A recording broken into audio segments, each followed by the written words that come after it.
أسبوع إلى صور دافي كدي مركي إلهان عمر أي كوجو ليستي كمد أهانشها جديدة أي كتر سنة أقل كهوسة أدلك أمريكان كا ayaa waxaa si cara leh arrinkan uga jawaabay madaxweynaha dalka Mareykanka kaas oo sheegay in Soomaaliya aysan lahayn wax dawladda Soomaaliya aysan lahayn booliis Soomaaliya aysan lahayn kala dambeyn oo ay tahay meel jaanta rogan ah oo isbarbaryac ah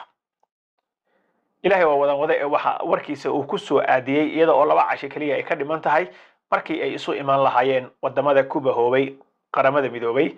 kuwaas oo khudbada ka horjeedinayay golaha loo dhan yahay ee qaramada midoobay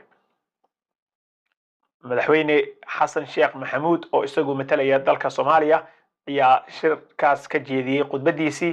sidaas si lamidana waxa uu ka qayb galay xalay casho sharaftii sagootinta ahayd oo loo sameynayay madaxda ka soo qayb gashay shirka sida caadada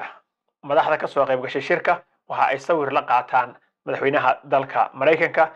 ka hor inta aysan ka amba bixin dalka Mareykanka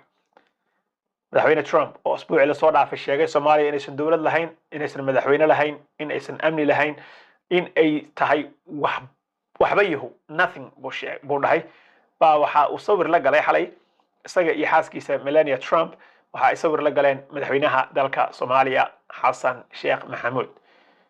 marka aan idin su'aale markii la yiri madaxweyne Trump waxa hadda sawirka kula galaayo madaxweynaha dalka Soomaaliya talow muxuu dareemay